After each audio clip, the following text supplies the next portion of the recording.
the discrete, uniform, and hypergeometric distributions.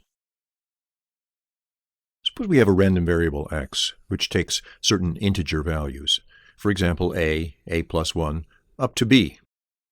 And let's suppose all those values have the same probability, they're equally likely. Then we say that x has a discrete, uniform distribution on that set of values, a plus 1 up to b. The probability function of the discrete uniform is given by f of x equals 1 over the number of points on which the mass is concentrated, and that's b minus a plus 1. Possible values again, x equals a plus 1 up to b. Otherwise, f of x equals 0. One of the simplest examples of the discrete uniform is the number obtained when a die is rolled.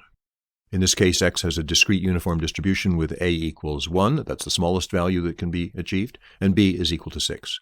The probability function for x is f of x equals 1 over 6, for x equals 1, 2, 3, 4, 5, and 6. There are many places where the discrete uniform distribution has been used in population studies in which we tag animals and then recapture them. One notable example was in World War II, in which the Western Allies wished to estimate the German Panzer tank production, and they did so by recording the serial numbers on gearboxes of those tanks that were captured or destroyed. In this case, we assume that these were randomly drawn from a discrete uniform distribution, with perhaps the first serial number being 1 and the last being capital N, the unknown number of tanks or gearboxes produced in a period of time, for example, a month. It turned out that they had estimates of that unknown capital N from military intelligence, but they also used statistical techniques to estimate them, and the statistical estimates were remarkably close. We'll continue this example a little later on. The hypergeometric distribution. Let's suppose a fairly large population, a population of size capital N, consists of two types of items. R items of one type, N minus R items of a second type. There are many examples of this in which a population falls into two possible categories. I may be interested in the composition of boards of directors, in which type 1 consists of women board members and type 2 male board members. Or an employment survey, in which type 1 are the employed people that are surveyed, type 2 the unemployed. Quality control, type 1 might be a defective item that was produced, and type 2 a non-defective item. Population survey, we tag animals, and we recapture some of them, and we determine which ones were tagged. Type 1 is a tagged animal, type 2 is an untagged animal. Or in health studies in which we're interested in whether or not a person has a disease or tests positive for a given disease. So for the hypergeometric distribution, we assume we have a collection of capital N objects, and they can be classified into two distinct types, R of type 1 and N minus R of type 2. We pick a sample, little n objects, little n being smaller than capital N, at random, without replacement. And we count capital X, the number of type 1 individuals or items in the sample. Then we say that X has a hypergeometric distribution. The probability function for x is reasonably easy to determine. The probability of little x type 1 individuals in our sample can be obtained by putting in the numerator the total number of ways of generating a sample of the right composition, that is, the number of ways we can choose x type 1 individuals for the sample, times the number of ways we can choose n minus x type 2 individuals in the sample. That becomes r choose x times capital N minus R, choose little n minus x. And of course, as always, the denominator consists of the total number of points in the sample space, the number of ways we can choose a sample of size little n from a population of big N. In other words, big N choose little n. Of course, there's some restriction on the possible values of little x. The range for the random variable x is determined by inequalities like this. We can't choose more than R type 1 individuals in our sample, so little x is less than R.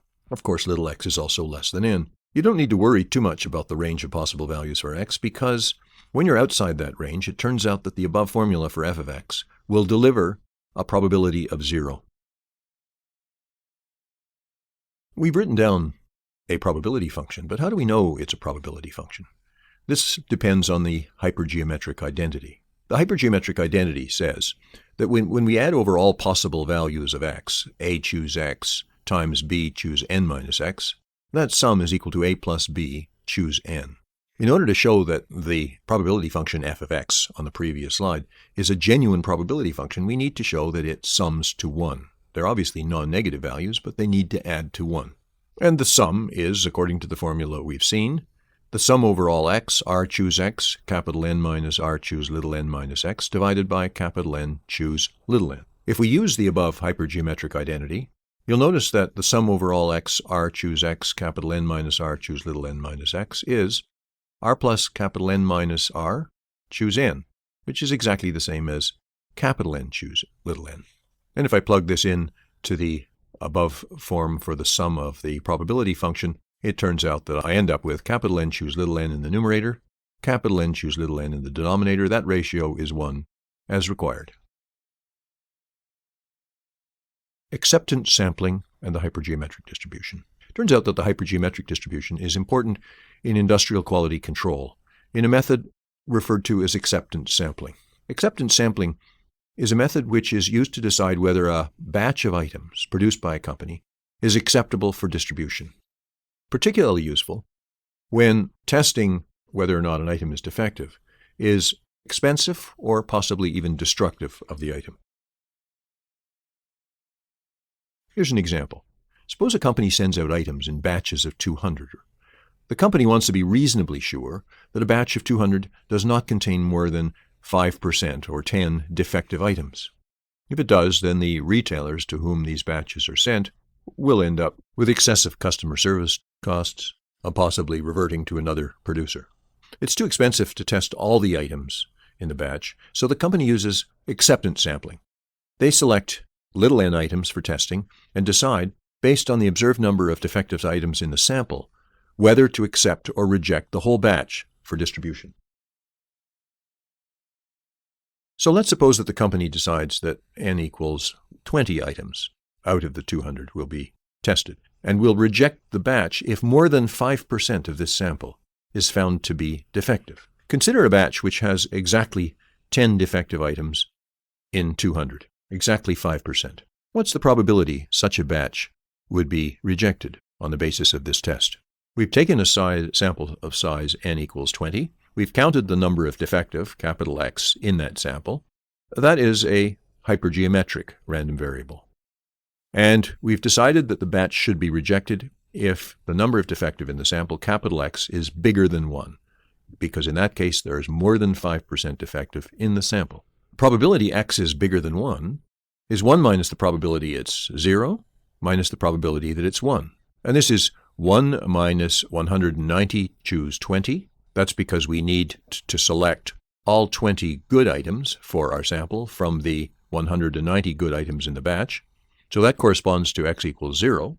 And for x equals 1, 190 choose 19, the number of ways we can choose 19 good items for our sample, times 10 choose 1, the number of ways I can choose 1 defective for the sample. And both of these, of course, are divided by the number of ways of selecting a sample of size 20 from the 200 in the batch. 200 choose 20. This turns out numerically to be about 26%. What if the batch has a 10% defective rate? What if there are 20 defective items in a batch of 200? Let's repeat exactly the same calculation as before. Once again, the probability x is bigger than 1, 1 minus the probability at 0, and the probability it's 1. The only difference in this case is that there are 180 good items in the batch rather than 190, and otherwise the calculation is identical. We end up with a value of 0.62, 62%. So in summary, a marginally okay batch of 5% defectives is rejected 26% of the time, and a bad batch, which has 10% defectives, is rejected 62% of the time. One might wonder what would happen if we tested more items. Rather than test 20, let's consider testing 40. So now the random variable of interest x is the number of defective in a sample of size n equals 40. And now we'll reject the batch, once again, if there are more than 20% in the sample that are defective. In other words, if x is strictly bigger than 2. Let's look again at that marginally okay batch with 10 defective out of 200. The probability that the batch is now rejected is the probability x is strictly bigger than 2, which is 1 minus the probability that it's 0 or 1 or 2. We calculate this as before, and we get about 32%, 0.321. What if it's a bad batch? There are 20 defective or 10% defective in a batch of 200. Recalculate in this case, and we get 0.80, about 81%, in fact. What difference did the larger sample size make? Well, it increased the probability of rejecting that bad batch from about 62% to about 80%. There is now a higher probability of rejecting the batch with 10% defectives. That's the major difference between the two.